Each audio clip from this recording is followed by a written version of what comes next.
from by leaving a comment below. If you enjoy this video, don't forget to like and subscribe. Have a wonderful day.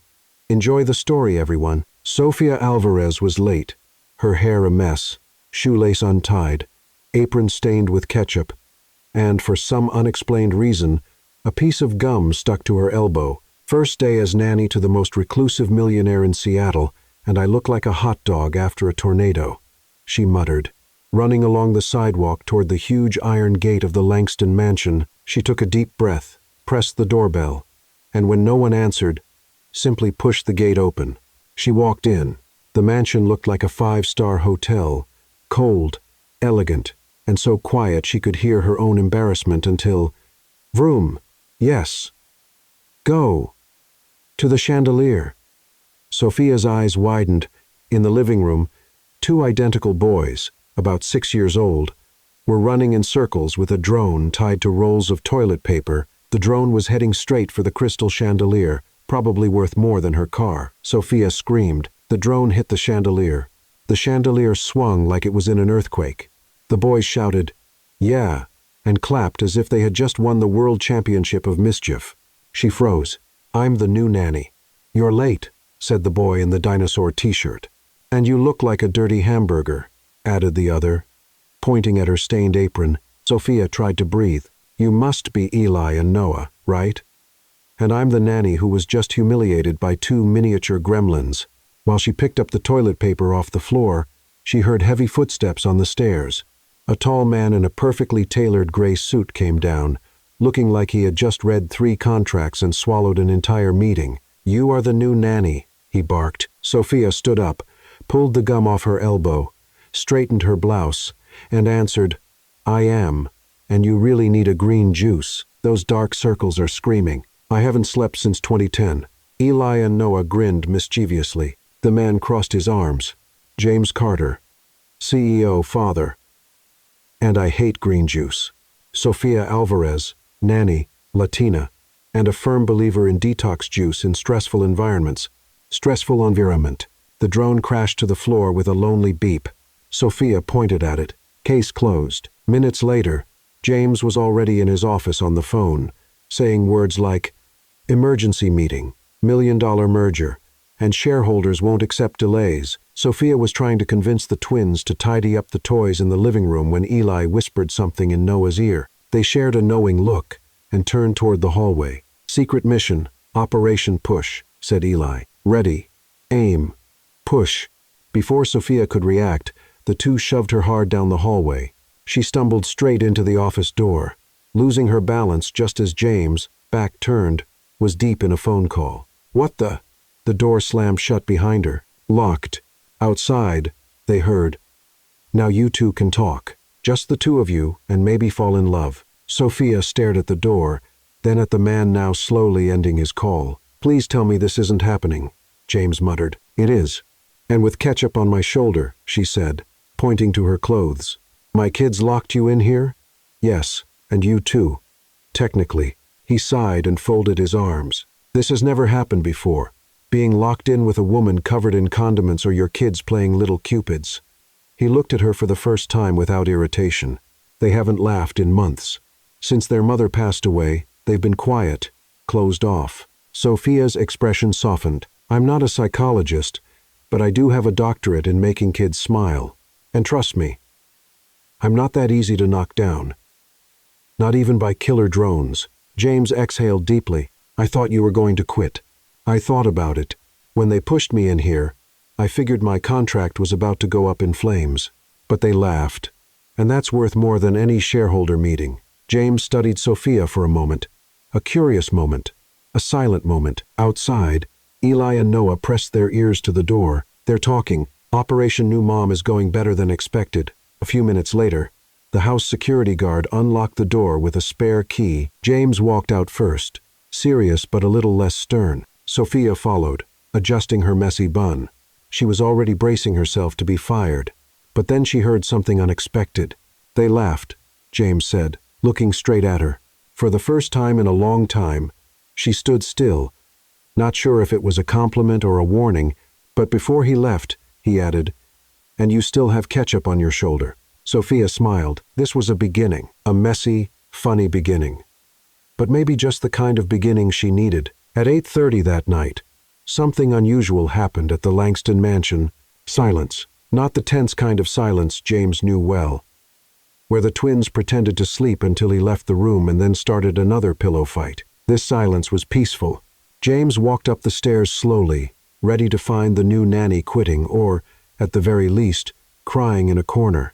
Instead, he found the bedroom door slightly open and a scene that made him stop in the middle of the hallway. Eli and Noah were fast asleep in their beds, tucked in up to their necks with calm expressions he hadn't seen in months.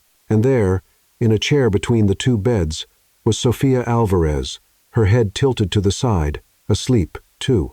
She had taken off her shoes and pulled her legs up onto the chair. One hand still held an open children's book on her lap. Her curly hair had come loose from the messy bun and framed her relaxed face. James stood in the doorway longer than he wanted to admit. When was the last time the boys slept without waking up crying at 2:00 in the morning? When was the last time someone helped them relax enough to just sleep? He grabbed a blanket from the closet and gently covered Sophia. She mumbled something in Spanish in her sleep and snuggled deeper into the chair. James went downstairs to his office, but couldn't focus on anything. Every half hour, he went up to check if everything was okay, and the three of them slept like angels. For the first time in months, James slept through the night. The next morning, Sophia came down to the kitchen, yawning and rubbing her sore neck. "Morning, sleeping beauty," James said, looking up from his coffee cup. "How's your back?" "Complaining a lot. Thanks for asking." But the boys slept all night, so every cramp was worth it. James watched her pour coffee into a unicorn-shaped mug. The twins had insisted on buying. "Sophia, I need to tell you something." She sat at the kitchen table, still a bit sleepy. "If you're going to fire me, at least wait till I finish this coffee. I need to be wide awake to job hunt again. It's not that. It's about last night." Sophia frowned. "I fell asleep in their room, didn't I?" "Sorry, I didn't mean to. They slept through the night," James interrupted. "No waking up, no crying, no nightmares." "Yeah. So," James set his cup down on the table, "Sophia, you're the 9th nanny I've hired in 6 months. The other 8, they all quit. The last one didn't even come back to collect her pay." Sophia stopped sipping her coffee. "Seriously, Eli and Noah haven't slept well since their mom. Since the accident, they woke up crying every night. Nightmares, night terrors, nothing could calm them down." He ran a hand through his hair, looking tired. "I tried everything. Pediatricians, child therapists, natural remedies, music therapy. Nothing worked. And the nannies, they couldn't handle it. Some didn't even last a week." Sophia watched him as he spoke, seeing the exhausted father behind the controlling CEO for the first time. And last night was the first time they slept through the night. In 8 months. James confirmed. "What did you do?" Sophia shrugged. "I talked to them about important stuff, like which dinosaur would win in a fight against a dragon and if unicorns eat pizza. Then I read them 3 stories, sang one of my grandma's songs in Spanish, and promised I'd be here when they woke up. That's it. Sometimes the most complicated things have very simple solutions." Before James could say anything, there was a loud burst of laughter from upstairs, followed by the sound of running feet in the hallway. "Sophia, Sophia, where are you? Let's play pirates. We're astronauts. We're astronaut pirates." The twins came down the stairs like a whirlwind of morning energy. Eli was wearing his cap backward and mismatched socks. Noah had somehow put his shirt on upside down. "Well, boys, you're ready to take on the world this morning," Sophia said, opening her arms. They ran to her and threw themselves into a group hug that almost knocked over her chair. "Dad, Sophia is the best nanny in the universe," Eli declared. "The whole universe," Noah agreed. "She can do dragon voices and princess voices." James watched the scene. When was the last time the boys ran down the stairs with that kind of excitement? When was the last time they called someone the best in the universe without being sarcastic? "Hey, how about we have some breakfast?" Sophia suggested. "But first, let's fix those outfits. Noah, your shirt's upside down." "I know. It's space fashion." "Oh, of course. Why didn't I think of that?" While Sophia helped the boys get organized, James was trying to switch back into serious CEO mode. But it was hard to ignore the cheerful energy filling the house. At breakfast, Sophia turned the meal into an adventure. She gave the staff silly titles. The gardener became Master of Golden Leaves, and the housekeeper was Princess of Imperial Order, making Eli and Noah laugh so hard they nearly choked on their cereal. "What about you, Dad?" Noah asked. "What's your special name?" James looked up from the tablet where he was checking emails. "I don't need a Baron of Endless Coffee," Sophia announced, pointing to the cup James had just filled for the 4th time. "Lord of Eternal Meetings, Emperor of the Serious Face," Eli added. Copying his dad's stern look, Noah burst out laughing. James tried to stay serious, but the corners of his mouth twitched. "Very funny," he muttered. "Dad, come play with us in the hallway," Noah asked. "I have a meeting in just 5 minutes," Eli begged. "Sophia taught us a new dance." "Dance?" James raised an eyebrow. "It's a mix of robot and flamingo," Sophia explained, like it was the most normal thing in the world. "Very effective for chasing away morning grumpiness." "I'm not grumpy in the morning." Sophia, Eli, and Noah looked at each other and laughed at the same time. "Of course not," Sophia said with a wink. "You're a walking ray of sunshine."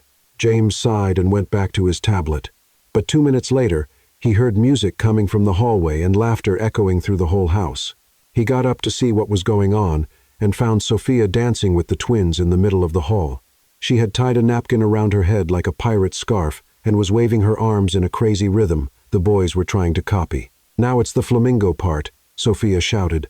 Lifting one leg, Eli and Noah tried to follow and almost fell over, laughing. "Dad, come dance," Noah called, waving him over. "I don't dance," James said. "Everyone dance," Sophia replied. "Some people just forget how." For a second, James just stood there, watching his kids laugh in a way he hadn't seen in a long time. But before he could give in to the urge to join them, the phone rang. "Meeting," he muttered, heading back to the kitchen. An hour later, James was in his office, trying to focus on a video call about acquisitions, when Sophia walked in carrying a tray. "Sorry to interrupt, Baron of Endless Coffee, but you forgot to have lunch." She set the tray on the table. There was a sandwich, fruit cut into star shapes, and a steaming cup of coffee. "I didn't ask for, the boys did. They said you forget to eat when you're working." James looked at the food, then at Sophia. "They said that, among other things, like how you work really late and sometimes sleep in the office. It's temporary, just until I close a few big deals." "Sure," Sophia said, though it didn't sound like she believed him. She was already walking out when James called after her. "Sophia." "Yes?" "Thank you for breakfast, for making them laugh, for helping them sleep." She smiled. "You're welcome, but you still haven't signed my contract. Technically, I'm still just a well-meaning intruder." James glanced at his laptop, where the employment contract had been open for 2 days. "That's true." Except a loud crash came from the kitchen, followed by laughter and 2 voices yelling, "Sorry, let me guess," James said. "Slime workshop? How'd you know?" "Because there's pink glitter on your eyebrow." Sophia quickly wiped her face. "The kitchen might look a little colorful, but I promise it all comes off with warm water and patience." James sighed. Under normal circumstances, he would have been upset. His Italian marble kitchen turning into a kid's art lab? Unthinkable. But then he heard Eli shouting, "Dad, come see the slime Sophia showed us. It's purple and makes a funny sound." James froze. When was the last time they included him in something that wasn't a parenting duty? Sophia noticed the look on his face. "They want you to be part of it, James. They just don't know how to ask. I don't know anything about slime. No one's born knowing. You learn by making a mess." "Dad, come make slime with us." "Yeah, come play," Noah added. An hour later, they were all covered in colorful slime and laughing like crazy. James had green slime in his hair. Eli's hands were purple to the wrists. Noah had somehow stuck pink slime to his ear. And Sophia looked like she'd walked through a rainbow explosion. "Dad, are you going to hire Sophia forever?" Noah asked, stirring the slime with a spoon. "Please," Eli begged. "She's the coolest babysitter ever." James looked at Sophia, who was trying to get slime out of her hair. "Well, we haven't signed the official contract yet." "Then sign it," the 2 shouted. "Now," Eli added, "or we'll go on strike." Noah finished. "Strike from what?" Sophia laughed. "From everything. We won't eat, sleep, or play anymore, and we'll make a lot of noise." Noah banged the spoon against the bowl. James let out an exaggerated sigh. "You're using emotional blackmail. Is it working?" Eli asked, winking. "Unfortunately, yes." Sophia rushed to her bag and pulled out a crumpled piece of paper. "Here. Temporary contract I prepared yesterday." James took the paper and read it quickly. It was simple but well written. "Looks fair." He picked up a pen. "But there's one condition." "What is it?" Eli suddenly appeared, holding a heart-shaped cookie they had made earlier. "You have to sign while eating this," he said. "It's a family tradition," Noah added. "We just made it up." James looked at the pink cookie with colorful sprinkles. "You invented a tradition?" "Yes," they said in unison. Sophia laughed. "Go ahead, Mr. Langston. Traditions are sacred." James took a bite of the cookie, which was surprisingly good, and signed the contract. "There, now you have an official nanny." Eli and Noah celebrated by making slime fly everywhere. After the kitchen was somewhat cleaned and the boys went off to play in the living room, Sophia was getting ready to leave when she noticed a door at the end of the hallway that was always closed. "That room there," she pointed. "Why is it always locked?" James, who was putting away some papers, tensed up. "It's just a room we don't use." "Oh," Sophia shrugged. "It must need some fresh air. Closed rooms start to smell musty." Sophia. That room, but she was already gone, waving cheerfully and promising to come back the next day with fun surprises.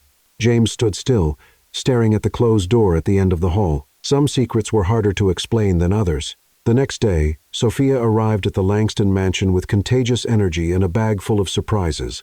She had promised the twins she would bring fun surprises, and she wasn't one to break promises. "Good morning, Langston family," she called out as she entered, making Eli and Noah run downstairs like two miniature hurricanes. "Sophia, what did you bring?" Eli asked, trying to peek inside the bag. "Is it a surprise, or can we take a little look?" Noah added, making a puppy dog face. "Patience, my curious ones. First breakfast, then guaranteed fun." James came down the stairs, impeccably dressed, tie straight, and looking like he had only slept 4 hours.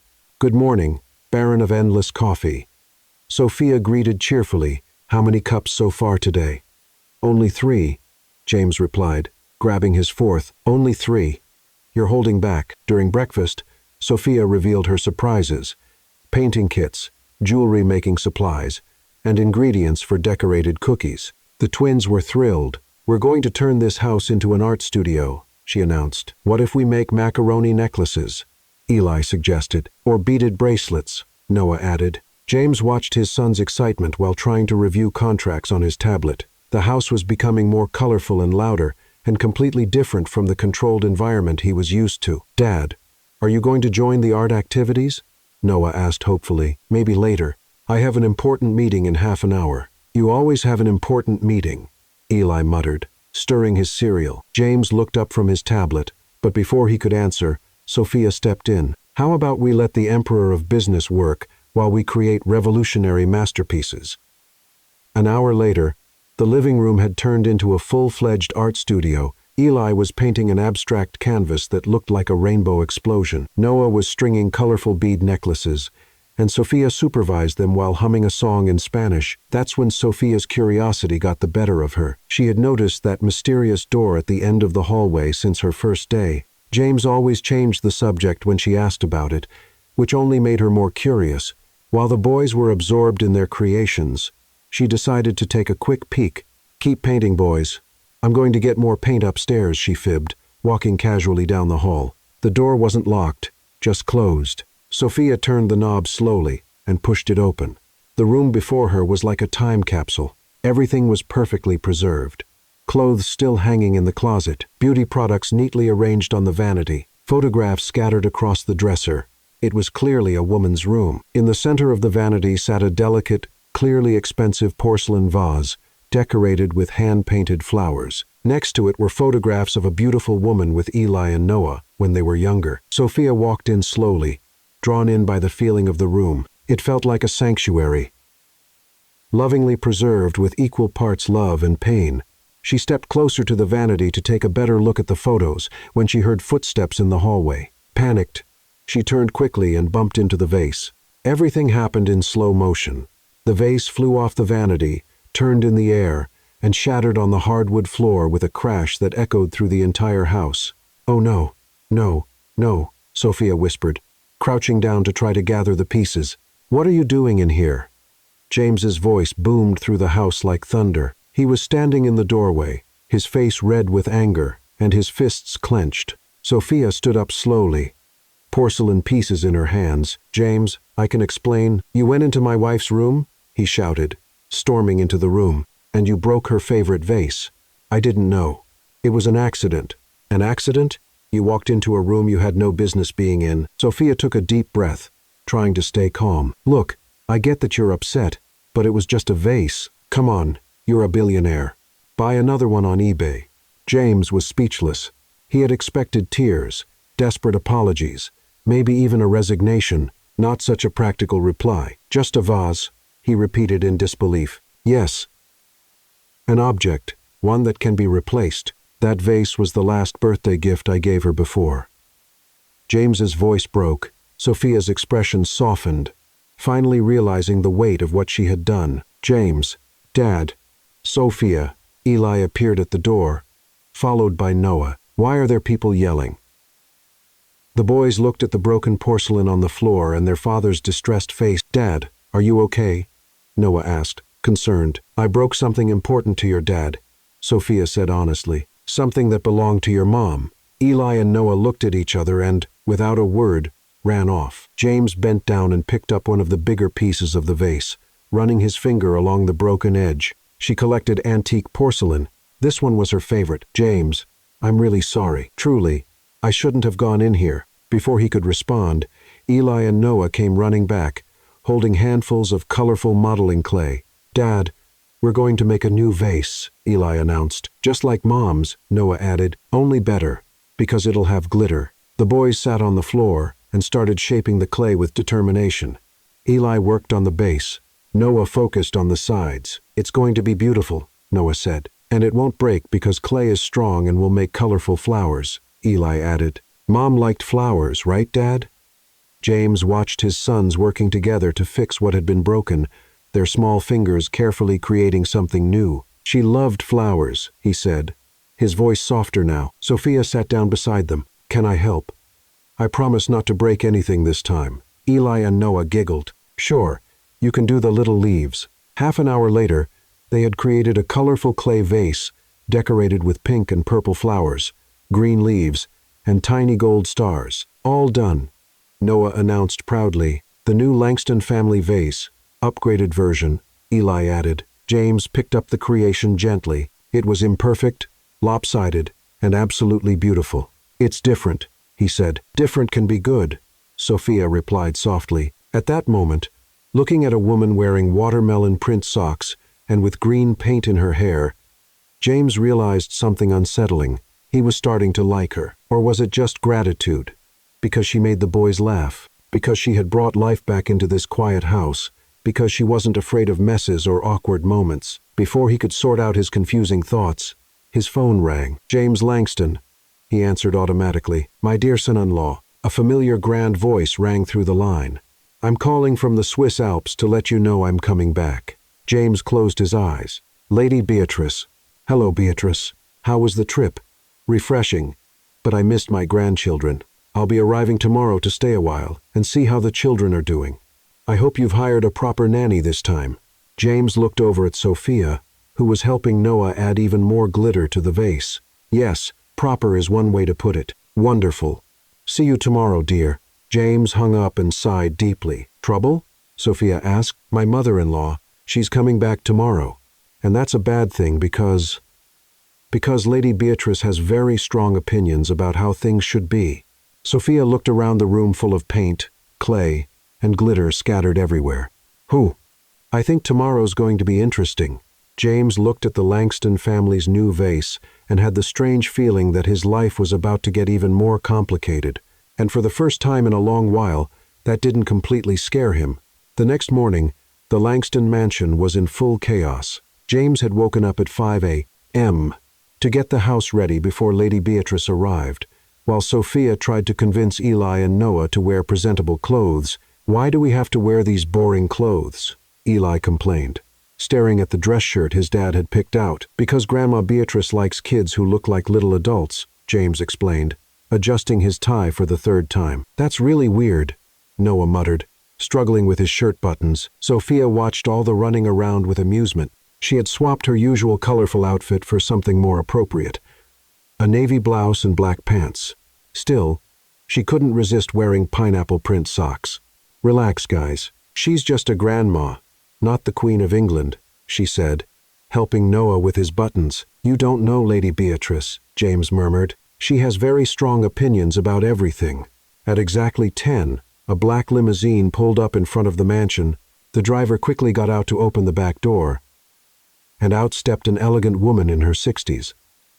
Dressed as if she were heading to tea with British royalty, Lady Beatrice walked like the ground should be honored to touch her feet. She wore a beige tweed suit, pearls around her neck, a matching hat, and an expression that suggested the entire world was just slightly below her standards. "My darling grandchildren," she exclaimed in a strong British accent, opening her arms. Eli and Noah ran to greet her, clearly uncomfortable in their dressy clothes but happy to see their grandma, Grandma Beatrice. They shouted together, "Let me look at you." She inspected them from head to toe. "Much better. You finally look like proper little gentlemen." James stepped forward to greet his mother-in-law. "Beatrice, how was your trip?" "Refreshing, dear. The Alps were exactly what I needed after that dreadful time." She glanced around the house with approval. "The house looks well kept. At least that hasn't changed." That's when Lady Beatrice noticed Sophia standing near the stairs. "And this young woman is—" "Lady Beatrice, this is Sophia Alvarez, the boy's new nanny," James said. Lady Beatrice looked Sophia up and down with the same scrutiny one might use to inspect suspicious seafood. "This is the new nanny?" she asked with clear disapproval. "She looks like a children's party entertainer." The silence that followed was so heavy you could have cut it with a knife. Eli and Noah looked nervously between their grandmother and Sophia. Sophia took a deep breath, forced a smile, and said, "And you look like a Disney villain." James choked. Eli and Noah's eyes went wide. Lady Beatrice stood speechless. How dare you? Grandma, Sophia's really nice," Eli said quickly. "She makes slime and teaches us funny dances," Noah added. Lady Beatrice turned to James as if he had committed some kind of national betrayal. "James, dear, this person is corrupting my grandchildren with sticky substances. Beatrice, she's really good with the boys." "Good? She's completely inappropriate. Just look at her. Casual clothes, messy hair, and I'm almost certain I saw pineapples on her socks." "They are pineapples," Sophia confirmed cheerfully. "And in case you're wondering, yesterday I wore watermelon socks." Lady Beatrice turned to James with military determination. "James, I insist you dismiss this person immediately. My grandchildren need proper influences, not some household clown." James looked visibly torn. On one hand, Beatrice was family and had always played a big role in the boys' lives. On the other hand, Sophia had done something no one else could. She'd helped Eli and Noah sleep peacefully again and made them laugh like they hadn't in ages. "Beatrice, maybe we should discuss this privately." "No!" Eli and Noah shouted in unison. "Sophia can't leave," Eli said. "She's the best nanny in the world," Noah added. Then, to everyone's surprise, the twins ran out of the room. "Boys, come back here," James called. 10 minutes later, after searching the whole house, they found Eli and Noah curled up in the trunk of James's car, hugging each other with tears in their eyes. "What are you doing in there?" Sophia asked, concerned. "If Grandma makes you leave, we're running away too," Eli declared bravely. "We don't want another nanny," Noah sobbed. Lady Beatrice watched the scene with an unreadable expression. "Children, get out of there immediately. It's far too hot in the trunk. Only if Sophia stays," Eli bargained. Before anyone could respond, an orange and clearly annoyed cat appeared out of nowhere and leapt straight onto Lady Beatrice's back. "Ah, get this animal off me," she screamed, trying to shake off the cat that had its claws sunk into her tweed jacket. Everyone froze except Sophia, who acted quickly. She calmly stepped forward, took hold of the cat firmly but gently, and lifted it off the lady's back. "Shh, Kitty, it's okay," she murmured, stroking the animal's head. "You just wanted some attention, didn't you?" The cat immediately relaxed and began to purr in her arms. Lady Beatrice was out of breath, her hair mussed, and with small scratches on her neck. My goodness, that wild creature. Let me take a look at those scratches, Sophia said, handing the cat to Eli. James, do you have cotton and antiseptic? Minutes later, Sophia was carefully cleaning the scratches on Lady Beatrice's neck with cotton soaked in antiseptic. It might sting a little, Sophia warned gently, but it's important to clean them well to prevent infection. Lady Beatrice remained surprisingly quiet as Sophia tended to the wounds with steady, gentle hands. Where did you learn first aid? Lady Beatrice asked, softer now. My grandmother was a nurse. She always said that taking care of people is one of the most important things we can do. Your grandmother sounds like a wise woman. She really was. Sophia finished cleaning the last scratch. There, all done. You'll be fine.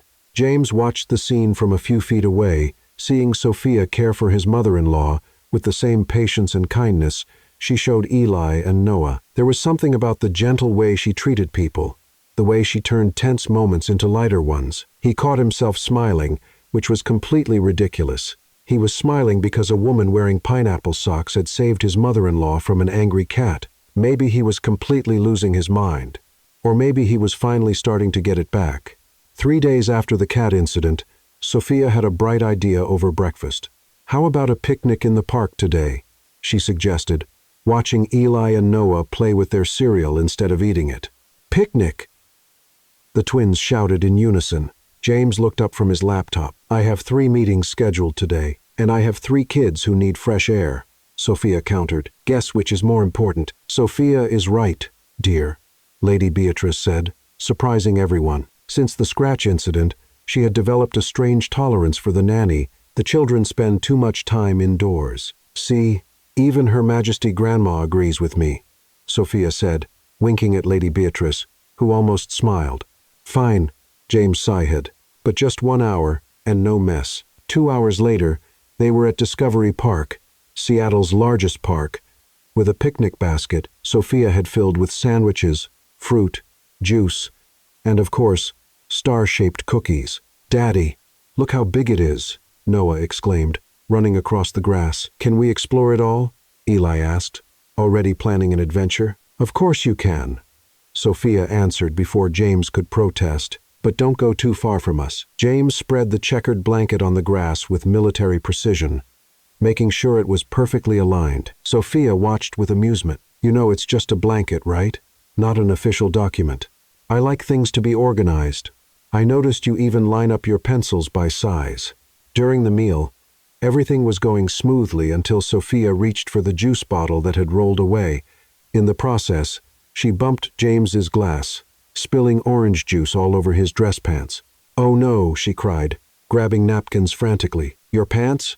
They probably cost more than my rent. James looked at the orange stain spreading across the expensive fabric. It's nothing, he said, though his voice was tight. Liar, you're having an internal heart attack over those pants. Meanwhile, Eli and Noah had found a patch of soft earth and were digging with their hands. Boys, what are you doing? James asked, still dabbing at his pants with a napkin. Digging a hole to hide secrets. Eli replied excitedly. Secrets don't need to be buried, James said automatically. Of course they do, Noah insisted. Otherwise, everyone finds out. And what kind of secrets do you have? Sophia asked, curious. We like it when Daddy stays home, Eli said quietly. And we're scared he works so much he'll forget about us, Noah added. James stopped rubbing at his pants. You don't need to be afraid of that. But you're always working, Eli said. Like a robot. I work for you, so you can have a good life. But we want to have a life with you, Noah said simply. Sophia watched James's face twist with guilt and pain. James, she said softly, they just want I know what they want. He cut her off, standing up abruptly. But you don't understand how the real world works. I have responsibilities.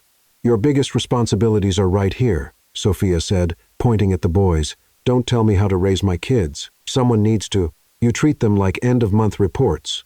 The silence that followed was sharp. Eli and Noah stopped digging and looked nervously at the adults. How dare you? I dare because someone has to. Sophia stood up too. You schedule time with them like their business meetings. I'm doing the best I can. Doing the bare minimum isn't the same as doing your best. James clenched his fists, clearly struggling to stay composed. You don't understand anything about my situation. I understand your kids are growing up without a present father. I understand they think they have to dig holes to hide their feelings." "That's enough," James said, his voice dangerously low. Sophia took a breath, realizing she had gone too far. Eli and Noah were hugging each other, frightened by the argument. "Boys, how about we go check out the lake?" she suggested gently. They spent the rest of the afternoon in tense silence. James sat on the blanket, pretending to read emails on his phone. Sophia played with the twins, but without her usual energy. When the sun started to set, painting the sky in shades of orange and pink, Eli and Noah fell asleep on the blanket, worn out from running around. Sophia walked over to James, who was still staring at his phone. "I'm sorry," she said quietly. "I shouldn't have spoken to you that way." "You were right," he answered, still not looking up. "Not completely." "No, completely." James finally looked at her. "I don't know how to do this on my own. Before the accident, she took care of all this. I just worked." "James, have you ever thought," he interrupted, "that maybe I work so much because I don't know how to just be a dad? Because being the provider is easier than being the caregiver?" Sophia sat next to him on the blanket. "Have you ever thought about just being human now and then?" she asked gently. "Instead of being the perfect CEO or the perfect father, just be James." He looked at her, really looked at her for the first time. He saw how the setting sun turned her curly hair to gold, how she had a smudge of dirt on her face from playing with the boys, how her eyes were kind even when she challenged him. "I don't remember what it's like to just be James. Maybe I can help you figure it out." They were very close now. James could smell her sweet perfume, see the tiny freckles on her nose that makeup didn't quite hide. "Sophia." "Yes." He leaned in slowly. She didn't move away. Their faces were inches apart when a runaway scooter, steered by a child who had lost control, came crashing straight into James's shin. He yelled, rolling onto the grass and clutching his leg. "James." Sophia knelt beside him. "Are you okay?" "My shin." "Let me see." She gently examined his shin. "It's not broken, but you're definitely getting a big bruise." "I'm sorry, sir," the scooter kid shouted, running off after his parents. Sophia helped James up, letting him lean on her as he limped toward the car. "Lean on me," she said. "Take it slow. I can manage on my own," he protested. "Of course you can, mister. Total independence. Now hush and let me help." James stopped halfway and started laughing. "What?" Sophia asked, concerned. "I almost kissed you, and then got attacked by a scooter." He laughed harder. "This kind of thing only happens to me." Sophia started laughing, too. Well, at least it was memorable. Definitely memorable. As they hobbled to the car together, James realized it was the first time he had truly laughed in months, and all because of a woman who spilled juice on his clothes and made him want to feel human again. The morning after the scooter incident, James came down to breakfast limping and found a surprise on the table, a golden key tied with a red ribbon. "What's this?" he asked, picking up the key. "Your housemaster key," Eli announced proudly. "We asked Grandpa Henry to make a special copy for Sophia," Noah added.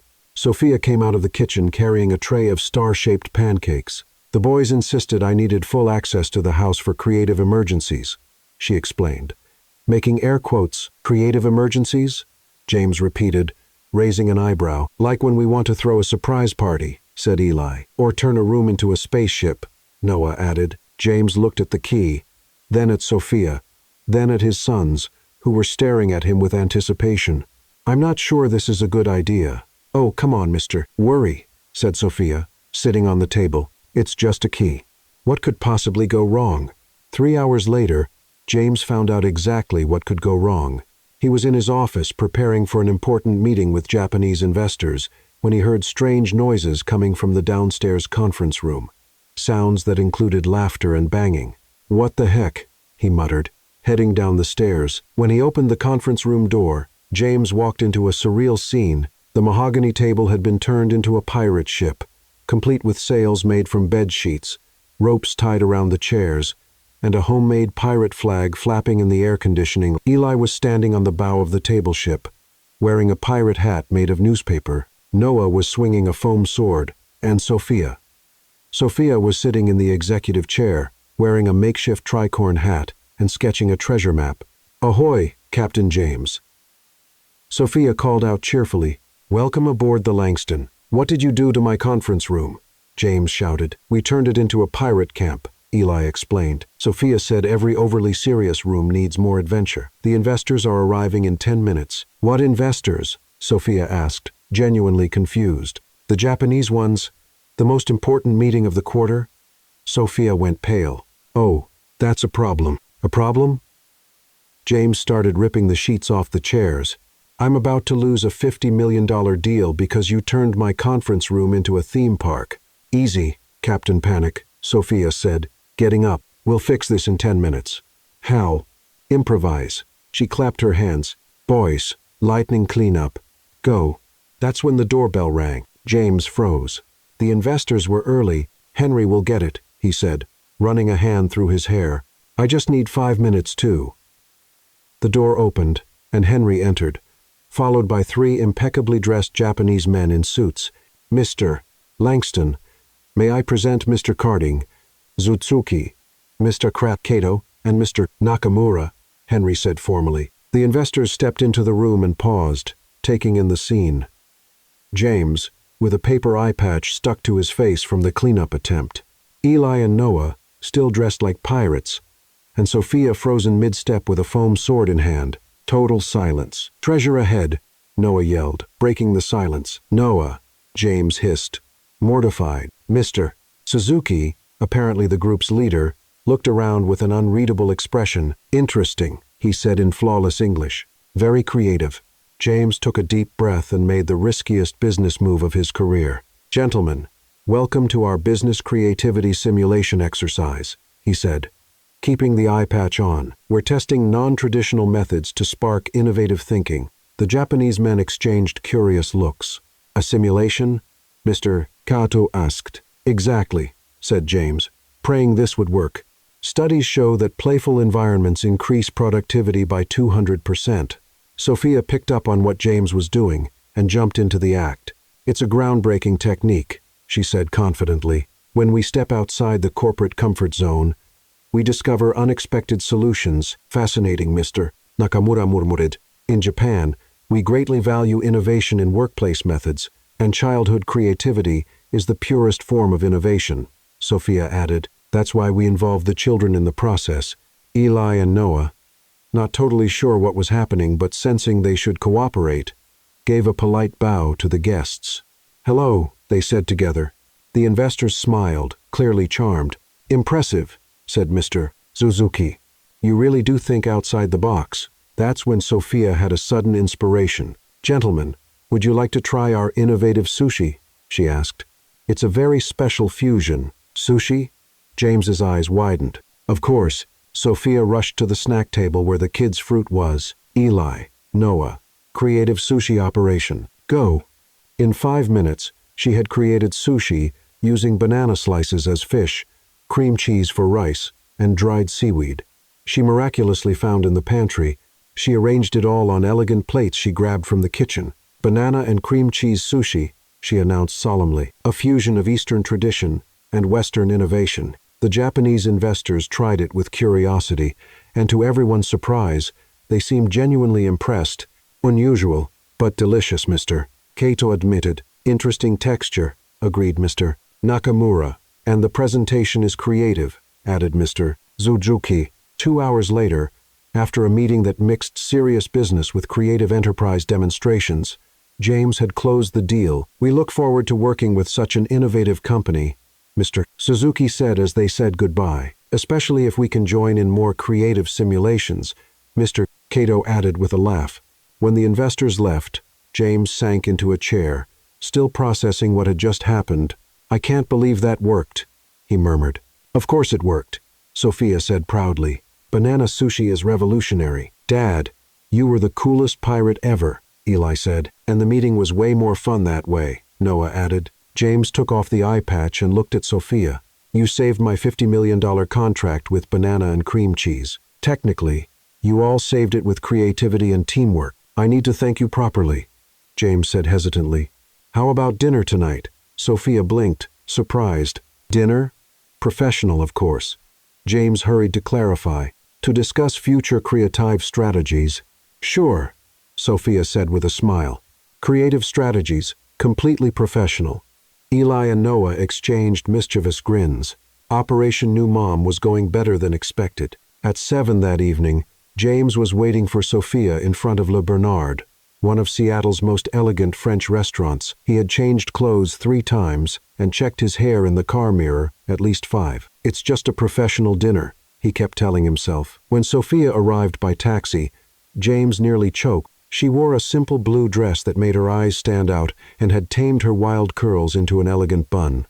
Yet, she still kept her unique touch with star-shaped gold earrings. "Hi, Coffee Baron," she greeted cheerfully. "This place looks expensive. Are you sure my nanny's salary covers it?" "My treat," James said, offering his arm. "You saved my contract today." The restaurant was everything James expected. Soft lighting, tables with white linen cloths, and waiters who looked like they had ballet training. Sophia looked around wide-eyed. "How many forks are normal at a table?" she whispered when they sat down. "It depends on the number of courses," James answered, amused by her concern. "And what's the difference between all these forks?" "Well, this one is for salad, this one for the main course, and this smaller one for dessert." Sophia picked up the main course fork and began eating the salad with it. "There, problem solved. 1 fork for everything." The waiter, Antoine, approached with a discreet look of horror. "Would mademoiselle like to try our special dish, grilled salmon with hollandaise sauce and white asparagus?" "Sounds great," Sophia said. "But do you have ketchup?" Antoine almost dropped his tray. "Ketchup, mademoiselle?" "Yes. That tasty red sauce. I put ketchup on almost everything." "Madame," Antoine said with an offended French accent, "our chef, Pierre, would not allow ketchup in his kitchen, not even in a life-or-death situation." "Relax," Sophia said with a shrug. "I'll survive without it." James tried not to laugh at the traumatized look on the waiter's face. During dinner, they talked about everything. Sophia's childhood in a big, noisy family, James's dreams before becoming CEO, and plans to make Eli and Noah happier. "Want to hear something funny?" James said, as he finished his second glass of wine. "Always," Sophia replied. "Before you came along, I had completely forgotten what it felt like to laugh, and today I laughed more than I have in the last 6 months. Laughing is important. My grandmother always said a day without laughter is a day wasted. Your grandmother sounds like a special person. She taught me that sometimes the best medicine is making someone smile." James watched her as she spoke, noticing how her eyes sparkled when she talked about her family. "Can I try to make you laugh now?" he asked nervously. "You can try. Why did the Scarecrow win an award?" "I don't know why. Because he was outstanding in his field." Sophia stared at him for a second, processing the joke, then burst out laughing so hard that nearby tables turned to look. "Oh, wow." She laughed until tears streamed down her cheeks. "That was terrible. Wonderfully terrible." James started laughing too, caught up in her joy. "Was it that bad?" "Horrible, but in the cutest way possible." When they left the restaurant, a street musician was playing jazz on a nearby corner. The music floated in the warm evening air. "That's such a beautiful song," Sophia said. James glanced around. The street was nearly empty, lit only by old street lamps. "Would you like to dance?" he asked impulsively. "Here in the street? Why not?" For the first time in his adult life, James did something completely spontaneous. He took off his tie, tossed his suit jacket onto a bus stop bench, and held out his hand to Sophia. She took it, smiling. They danced slowly on the sidewalk, moving to the soft rhythm of the saxophone. James discovered that Sophia smelled like vanilla, and that laughing with someone was even better than laughing alone. "James," she said softly. "Yes, thank you for letting me be myself, even when I spill things and make bad jokes. Thank you for helping me remember who I am beyond my work." They were very close now, swaying gently. James leaned his face toward hers. "Oh my God, it's burning!" Sophia suddenly shouted. James pulled back, confused, until he saw she had bumped into the side of a nearby Mexican food truck and knocked over an entire container of spicy sauce onto both of them. "It's burning!" She danced in place, trying to wipe the sauce off her clothes.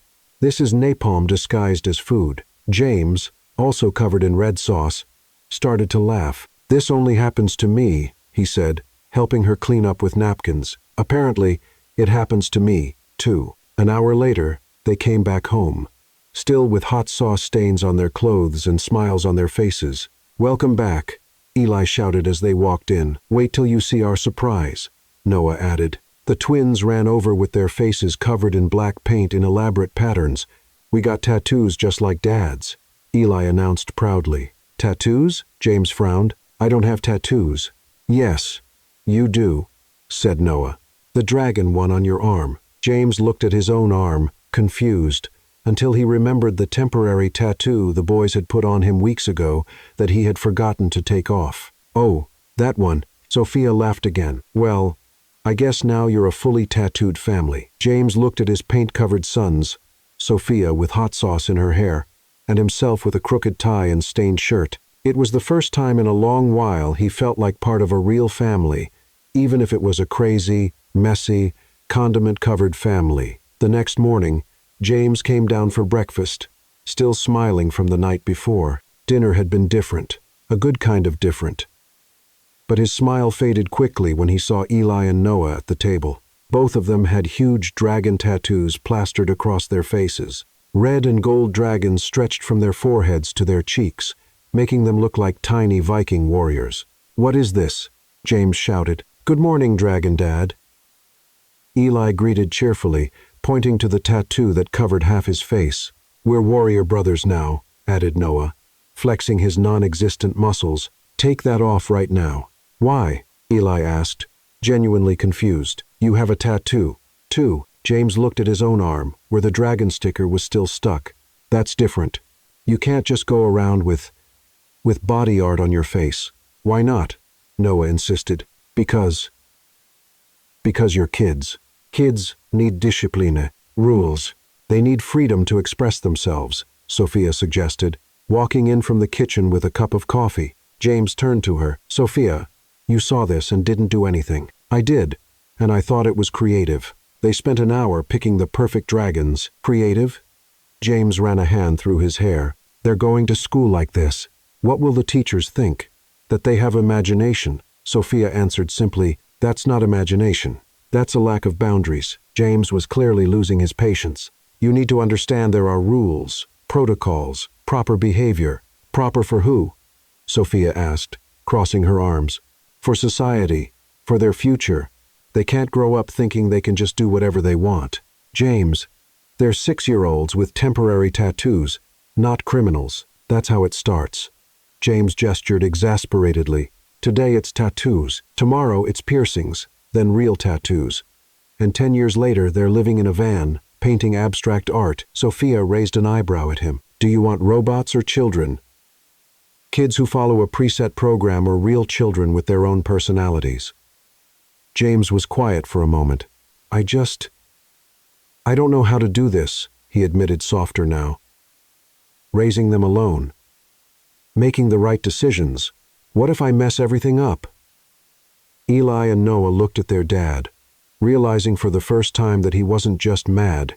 He was scared. "Dad," Eli said gently, "you're not going to mess anything up." "How do you know?" James asked, sitting down at the table. "Because you care about us," Noah said, stepping closer. "Dads who care don't mess things up." Sophia sat down next to James. "James, want to know a secret?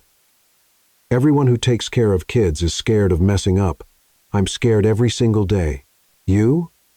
But you're so confident on the outside. On the inside, I'm always wondering, am I doing this right? Are they going to grow up okay? Or will they need therapy because of me?" "Seriously, welcome to the club," Sophia said with a smile. "Everyone's just winging it. Some people just pretend they know what they're doing better than others." James let out a long sigh.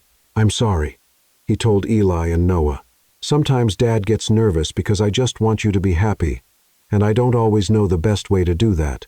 "We are happy, Dad," Eli said, "especially when you're not working all the time and when you play with us," Noah added. "All right, you can keep the tattoos for today." "Really?" Both shouted, "Really?" "But tomorrow they come off before school. Deal," they said in unison. "Now you have to get a tattoo, too, Dad," Noah said with a mischievous smile. "What? No, I don't need." But Eli had already run off to get more temporary tattoos. "It's tradition," he insisted. Everyone in the tattooed family has to have one. 5 minutes later, James was sitting still while Eli carefully pressed a gold sun tattoo onto his forehead. "Hold still, Dad," Eli instructed. "Art can't be rushed." "It looks amazing," said Noah. "You look like a sun warrior." When they finished, Sophia pulled out her phone. "No," James said, trying to cover his face. "Oh, this is definitely going on social media," she said, snapping a photo. "Sophia, don't." "James Langston, CEO and Sun Warrior Tattoo Dad, real life," she typed, pretending to post. "If you post that, You'll what?"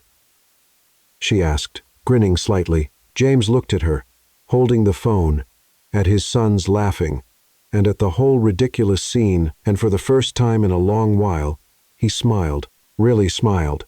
Not the polite kind, not the business meeting kind, a real, genuine smile from deep inside. "Go ahead and post it," he said, "but make sure the caption says, 'I'm the best tattooed dad in Seattle.'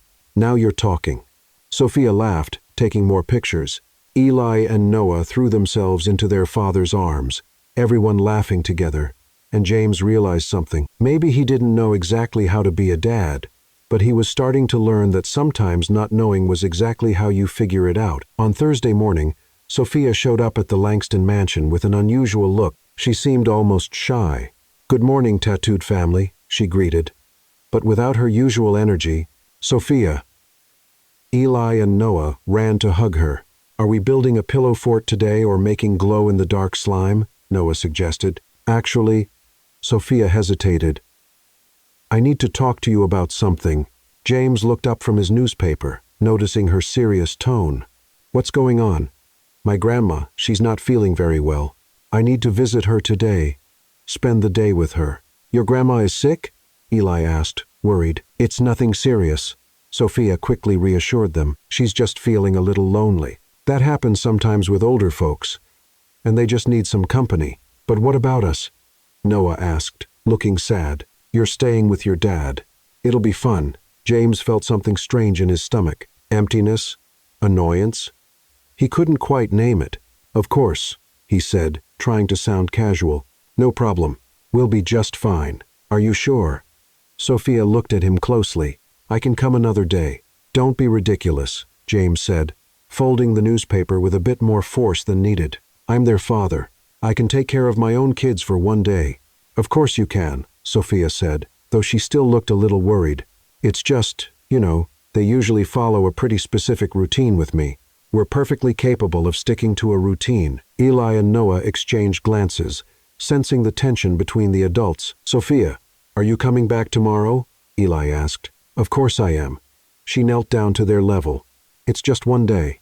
I'll be back tomorrow with news from Grandma Clara. Promise, no prest." "I promise." She kissed both of their foreheads.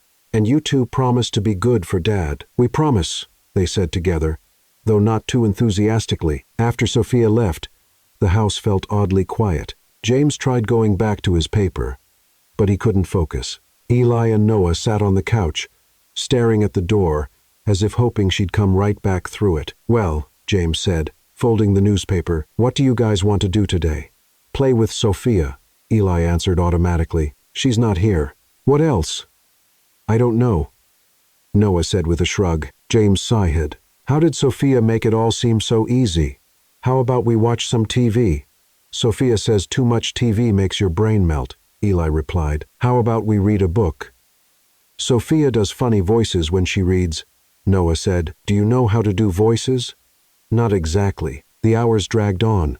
James tried several activities: painting, which ended with paint all over the table; cooking, which resulted in burnt cookies; and even an attempt at dancing, which made the boys laugh, but not in the good way. By 2:00 the afternoon, desperate, James decided to try building with Legos. "Let's make a castle," he suggested, sitting on the living room floor. "Sophia always makes spaceships," Eli said. "Today we're making castles." They spent an hour building in relative silence. James was starting to feel proud. Maybe he really could handle this alone, when Noah accidentally knocked over his tower. "No!" Noah cried in frustration. It was almost done. "It's okay," James said, trying to help. "We can build another." "I don't want another one." Noah burst into tears. I want Sophia. She knows how to fix things. Eli was getting upset, too. Where is she? Why did she leave? She didn't leave, James said, trying to stay calm. She's just visiting her grandmother. What if she doesn't come back? Noah sobbed. What if she leaves like all the other nannies? James felt a pang in his chest. He had wondered the same thing but didn't want to admit it. She'll come back, he said, trying to sound convincing, but as he tried to comfort the boys, James leaned too far forward, and a bunch of Legos got stuck in his gelled hair. Dad, you have Legos in your hair, Eli pointed out, pausing his tears. James tried to pull them out, but they were firmly stuck. Maybe you two can help me. Half an hour later, James was sitting on the bathroom floor, while Eli and Noah carefully removed the Legos from his hair. The house remained quiet in a way it hadn't been for weeks. Dad, Eli said as he pulled out a red piece. Yes? Do you miss Sophia too? James was silent for a moment. Maybe a little. She makes the house more noisy. Good noisy, Noah said thoughtfully. Good noisy, Eli agreed. That's true. That night, after finally getting the boys to sleep after 3 poorly told stories and 2 failed lullabies, James sat alone in the living room, staring at his phone. It would be ridiculous to call her. It was just one day. He was a perfectly capable adult, but the house was so quiet. Before he could overthink it, he dialed her number. Hello, Sophia's tired voice answered. Hi, it's me, James. James, is everything okay? Are the boys all right? They're asleep. Finally, he hesitated. How's your grandmother? Better. She really needed the company. Thanks for asking. Sophia, James swallowed his pride. I think we miss you.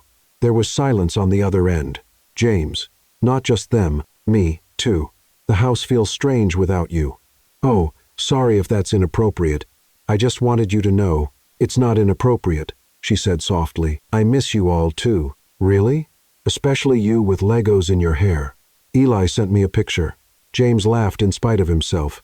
That was challenging. James, can I send you something?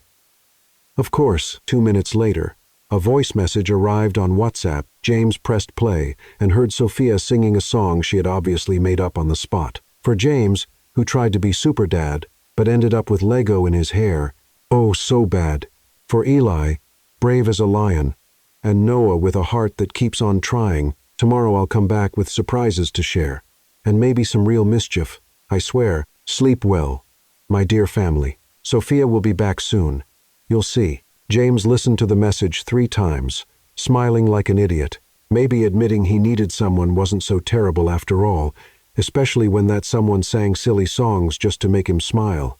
On Friday morning, James woke up earlier than usual, not because of work, but because he was eager for Sophia to return. The boys had asked about her at least 20 times the day before, and he had kept checking the clock. At exactly 9, they heard keys jingling at the front door. She's back! Eli and Noah shouted at the same time, racing down the stairs like 2 little tornadoes. James followed more slowly, trying to keep his composure, but feeling a strange lightness in his chest. Sophia came in carrying 2 colorful shopping bags and a small suitcase. She wore a bright yellow blouse, jeans with embroidered flower patches, and, of course, patterned socks. This time with pink flamingos. My favorite family, she exclaimed, dropping her bags to hug Eli and Noah. Did you miss me? So much. Both boys shouted, clinging to her like she'd been gone for months instead of just a day. And you, Coffee Baron, she asked, looking at James. How was your solo parenting experience? We survived, he said, trying to sound casual. Just a few Lego-related accidents. I saw the pictures, she laughed. Very stylish, confused construction worker look. Sophia, what did you bring? Eli asked, eyeing the bags with curiosity. Oh, this. She picked up her luggage. My grandma Clara made some special things for you, and I brought some surprises, too. From the first bag, she pulled out colorful wool scarves that Grandma Clara had knitted. Blue for Eli, red for Noah. From the second came an impressive variety of new toys, animal puppets, a kid's magic set, friendship bracelet materials, and a portable karaoke machine. Karaoke?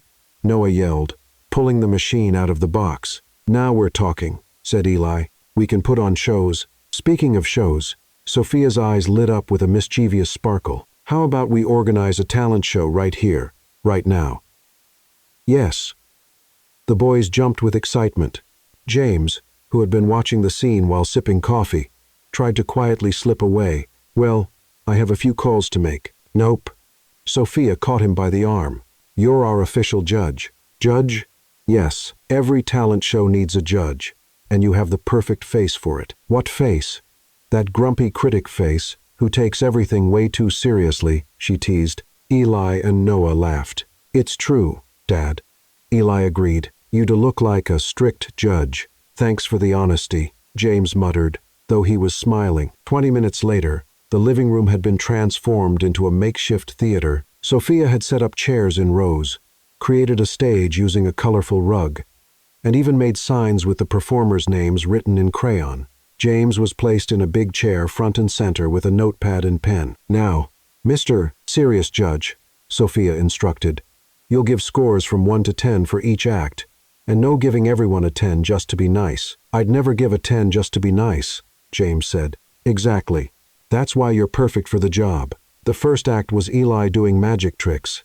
He made a scarf disappear. It actually fell behind him, turned a coin into the same coin, and tried to pull a rabbit out of a hat, but ended up pulling out one of the new puppets. "Score?" Sophia asked, pretending to be the announcer. James put on a serious face. 8. "Good effort, but the rabbit should have been real." Eli laughed and took a dramatic bow. The second act was Noah singing a song he made up about his stuffed dinosaur. The lyrics included lines like, "Rex is really cool, eats plants, and follows rules, and dinosaurs are fun, especially the friendly ones." 9, James announced. "Original composition and strong performance." Noah did a little victory dance. The third act was Sophia trying to make the flamingos on her socks dance. She moved her feet so dramatically that she tripped and fell onto the couch. 7, James said, trying not to laugh. "Points off for coordination. But creativity was impressive." "Harsh judge," Sophia muttered, pretending to be insulted. Then came the grand finale. "And now," Sophia announced, "a special performance by the Langston brothers with a surprise guest." Me, Eli and Noah took their places on the stage with the karaoke machine. Sophia stood next to them, just a bit behind. "This song," Eli said seriously, "is about our family and about someone really special," Noah added. They started singing a simple tune, clearly made up on the spot. "Daddy works a lot, a lot, a lot. But he's nice when he takes a break." Eli and Noah are brothers who like to have fun. "Our house was really quiet until someone showed up who makes us laugh and never wants to leave. Sophia is our nanny, but she's more than that. She takes care of our hearts, and that's worth a lot. She's kind of like a mom of the heart who came to stay and became part of our family." The silence that followed was deep. James felt something stir in his chest. He looked at Sophia and saw tears in her eyes. She covered her mouth with her hands, clearly touched. "Mom of the heart," Eli repeated, looking at her. "That's how we see you. If you want to be," Noah added quickly, "we know you're not our real mom. But do you have room in your heart for a borrowed mom?" Sophia asked, her voice shaking. "Of course," they both shouted, running to hug her. James watched it all, trying to process what he was feeling. Seeing his kids so happy, so whole, watching Sophia be accepted by them like that, seeing how she had become such an important part of their lives without him even realizing it. And the score. "Mr. Judge?" Eli asked, still hugging Sophia. James cleared his throat, trying to steady his voice. 10, he said quietly. "Definitely a 10. Sophia looked at him over the boys' heads. Their eyes met, and something passed between them. A shared understanding, a moment of recognition. "James," she said softly. He got up from the armchair and walked over. Without a word, Sophia reached out and opened her arm to include him in the group hug. James hesitated for just a second before joining them. But when Sophia pulled him closer, when he felt the warmth of the family forming right there, something inside him broke and healed at the same time. He couldn't let go. He stood there, hugging his sons and the woman who had come into their lives as a nanny and was becoming what? He wasn't sure yet, but he knew he didn't want that moment to end. "Thank you," He whispered into Sophia's ear. For what? For bringing us back to life. She hugged tighter, and James finally understood what he'd been trying to ignore for weeks. He wasn't just grateful to Sofia Alvarez, he was falling in love with her, and for the first time since his wife had passed, that didn't scare him. In fact, it made sense. Like all the puzzle pieces were finally falling into place. Hey, Eli said, still in the middle of the hug. Now that we're an official family, can we make slime in Dad's office? James laughed. A real, honest laugh. Let's take it one step at a time, champ. But even as he spoke, he knew that anything felt possible now, especially with Sofia by his side. The morning after the talent show, Eli and Noah were oddly quiet during breakfast. They whispered to each other, exchanged sneaky glances, and stopped talking every time James or Sofia came near. Are you two okay? Sofia asked, picking up on their suspicious behavior. Very quiet for you guys. We're great, Eli answered quickly, elbowing Noah. Totally normal, Noah added, trying to look innocent. James looked up from his tablet. When you two are acting totally normal, it usually means you're up to something. It's not us, Eli protested. We're angels. Langston family angels. Noah agreed, making a pretend halo above his head. Sofia and James exchanged a look, suspicious, but they let it go. Later, while Sofia was tidying up the playroom and James worked in his office, the twins locked themselves in their bedroom for an emergency meeting. Operation Parent Kiss. Eli whispered like a secret agent. Mission. Get them to kiss already, Noah added. They keep looking at each other like they're in love, Eli noted. And yesterday during the hug, Dad turned red, Noah said. And Sofia always smiles like a goofball when he talks to her. So, they like each other. But they're too clueless to see it, or too shy to do anything about it. That's why we have to help. Eli grabbed paper and crayons, assuming the role of mastermind. First try. Lock them in a small space. We did that on the first day. It didn't work. Second try. Create a romantic situation. Like what? Like a wedding? Noah exclaimed, clapping. Genius. Eli started drawing. Let's make a magic wedding with a ceremony and everything. And they'll have to kiss because that's tradition. What if they say it's just pretend? Eli frowned, thinking, then we say it's a real wedding. And if they really like each other, they'll end up kissing anyway. You're a genius, Eli. I know. Now, let's get everything ready. 2 hours later, James stepped out of his office to grab some water and found the living room completely transformed. Colorful streamers hung from the ceiling. Paper flowers covered the floor, and what looked suspiciously like a makeshift altar had been built from couch cushions. What is this? He asked, confused. Eli and Noah popped out, wearing toilet paper crowns and towels tied around their shoulders like capes. Surprise! They shouted in unison. You turned the living room into... What exactly? A chapel, Eli said proudly. For your wedding. My what? James nearly choked. With who? With Sofia, of course, Noah said, like it was obvious. Boys, you can't just organize a wedding. Sofia, Eli shouted, come see your surprise. Sofia walked in from the kitchen, drying her hands on a towel. She stopped when she saw the decorations. Wow, this is very colorful. It's your wedding chapel, Noah announced. You and Dad are getting married right now. Getting married? Sofia looked at James, who was clearly starting to panic. Boys, weddings take planning. We've planned everything. Eli ran off to fetch a crumpled piece of paper. Look, guest list. The two of us, Grandma Beatrice, Mr. Henry, Mrs. Clara, and the neighbor's cat if he wants to come. Music. We're going to sing, Noah added. Food. Sandwiches. And the chocolate cake Mrs. Clara made yesterday. And special crowns for the bride and groom. Eli showed 2 toilet paper crowns decorated with glued-on flowers. James tried to slip quietly toward the door. This is very sweet, boys, but I have an important call. No, Noah blocked the way. It's family tradition. Everyone who lives here has to get married. That's not a real tradition, James protested. It is now, Eli insisted. We just made it up, like the cookie tradition, and traditions are sacred.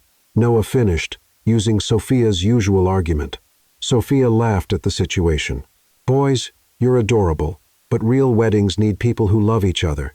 You do love each other, Eli said, exasperated. Everyone can see it. It's obvious, Noah agreed. You're always looking at each other with that in-love face." James and Sophia exchanged glances, both blushing. "Boys," James began. "No more boys." Eli placed the toilet paper crown on James's head. "You're getting married now, and you have to kiss at the end," Noah added, putting the other crown on Sophia. "Noah," Sophia tried. "It's tradition to kiss at a wedding." They both shouted at the same time. Somehow, James and Sophia found themselves standing in front of a pillow altar, wearing ridiculous crowns, while Eli officiated the ceremony. Reading from a scribbled paper, dearly gathered, Eli began solemnly. "We're here to marry Daddy James to Mommy Sophia." "Mommy Sophia," she repeated, surprised. "Heart Mom, remember?" Noah winked. "Do you promise to love each other forever and make lots of slime together?" Eli continued. "Boys, this is ridiculous," James said. "It would be ridiculous," Sophia interrupted, looking straight into his eyes. "If I wasn't actually in love with you, too." The silence that followed was broken only by Eli and Noah gasping. James stared at her, processing what she had just said. "You're in love with me?" "Completely," she said with a nervous smile. "Since the day you signed my contract with slime on your hands." James took a deep breath. "I've been in love with you too. For weeks. Kiss now." Eli and Noah shouted. For the first time, James didn't hesitate. He stepped forward, cupped Sophia's face in both hands, and kissed her. It was a gentle kiss, filled with all the care that had grown between them during those crazy months. A kiss that spoke of family, second chances, and love found in the middle of the chaos. Eli and Noah began tossing confetti they had hidden in plastic bags, yelling, "Long live the bride and groom! We did it! Now we're a real family." When they finally pulled apart, James and Sophia were covered in colorful paper, smiling like teenagers. "So," James said, "I guess we just got married in a ceremony officiated by 2 6-year-olds with toilet paper crowns. And confetti rain," Sophia added. "That was the silliest wedding in history. And the most perfect," James said, kissing her again. Eli and Noah hugged each other, proud. "Mission accomplished," Eli whispered. "We're the best cupids in the world," Noah agreed. And for the first time in a long while, the Langston house felt complete. 3 weeks after the twins' magical wedding, James was nervous. More nervous than at any business meeting he had ever attended. He had spent the last few days secretly planning with Eli and Noah what they called Operation Real Wedding, because, according to the unshakable logic of 6-year-olds, a wedding with toilet paper crowns didn't officially count. "Dad, did you buy the ring yet?" Eli whispered over breakfast while Sophia was in the kitchen. "Yes," James whispered back, patting the pocket of his jacket. "And did you prepare the romantic speech?" Noah asked. "I tried, but you know I'm not very good with pretty words." "It doesn't have to be pretty," Eli said wisely. "It just has to be true." "What if she says no?" James ran a hand through his hair. "Anxious, Dad." Noah rolled his eyes. "She already said she loves you, and you've kissed a bunch of times, and she lets you make slime in your office," Eli added. "That's true love." That afternoon, James set his plan in motion. He invited Sophia for a picnic in the backyard, claiming the boys wanted to test new sandwich recipes. "That's an odd outfit for a picnic," Sophia said when she saw him come out of the house. James was wearing a flawless navy blue suit with brightly colored flip-flops Eli and Noah had insisted he wear. "The boys said it was mandatory," he explained. A little embarrassed. "Of course they did," Sophia laughed. "And where are they?" "They're getting the surprise ready." In the backyard, James had set up a scene that mixed elegance with the typical Langston family chaos. There were real flowers, a professional arrangement he had ordered, but also the boys' drawings hanging from the trees. Classical music played softly, interrupted now and then by laughter coming from inside the house. "James, what's going on?" Sophia asked, suspicious. "Have a seat," he said, pointing to a chair decorated with colorful ribbons. Sophia sat down, curious. That's when Eli and Noah ran out the back door, followed by Lady Beatrice, Henry, Clara, and at least 10 neighborhood kids who had secretly been invited to form a choir. "Surprise!" they all shouted. "What?" Sophia looked around, confused. James got down on one knee in the grass and pulled a small velvet box from his pocket. "Sophia Alvarez," he began, his voice shaking. You came into our lives like a colorful hurricane and turned everything upside down. James, she covered her mouth with her hands. You taught me that it's okay to laugh at our own messes, that slime can fix almost anything, and that a family doesn't have to be perfect to be perfect.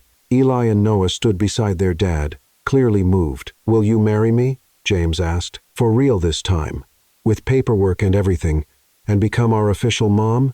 Eli added. Forever and ever? Noah finished. Sophia looked at the ring, a simple and beautiful solitaire, then at James kneeling in flip-flops, then at the eager boys, and finally at the impromptu audience. This is completely crazy, she said. It is, James agreed. And you've all been plotting behind my back for weeks. Guilty, Noah admitted. And you're proposing to me in the backyard in flip-flops, in front of a kid's choir. All true, James said, smiling nervously. Sophia stood up from the chair. Then my answer is yes, she shouted, leaping into James's arms and knocking them both into the grass. The children's choir erupted in cheers. Lady Beatrice clapped gracefully. Henry and Clara were grinning from ear to ear. James slipped the ring onto Sophia's finger as they lay there in the grass, both laughing. Time to party, Eli announced. The party was exactly what you'd expect from an event planned by 6-year-old twins. There was a cake made entirely of stacked marshmallows held together with melted chocolate. The kids' choir sang an off-key version of Can't Help Falling in Love, which they had secretly rehearsed. Henry played the guitar, a talent no one knew he had, and Lady Beatrice surprised everyone by dancing with Noah. Mr. and Mrs. Langston, said the unlikely officiant. Mr. Thompson, their retired neighbor who had been called in last minute, you may kiss. When James and Sophia kissed, officially as husband and wife, Sophia tripped over the microphone cord and almost knocked over the marshmallow cake. Classic, Eli shouted, clapping. Our new mom is still the clumsiest, Noah added, laughing. And that's why we love her, James said, holding Sophia tight. Hours later, after the guests had gone and Eli and Noah had finally passed out from all the excitement, James and Sophia were in the living room, dancing barefoot to soft music. Mrs. Langston, James whispered in her ear, how does it feel to officially be part of this madness? Like I've come home, she answered. Upstairs, the drone Eli had insisted on flying during the party was still recording, capturing the moment. The two of them dancing slowly, surrounded by the remains of the most chaotic and perfect party in Seattle. James, Sophia said, resting her head on his chest. Huh? Thank you for letting me ruin your neat little life. Thank you for showing me that chaos can be beautiful, and that slime solves almost anything, and that marshmallows count as a food group, and that families are built with love, not with planning. James pulled her closer. You think we're going to make it, this whole family thing? We'll mess up a few things along the way, Sophia said with a smile. Definitely. There'll be tough days, no doubt. And the boys will come up with even crazier stuff, for sure. But there will be lots of love, lots of laughter. A lot, James agreed. They kept dancing, and James realized this was exactly the life he wanted. Chaotic.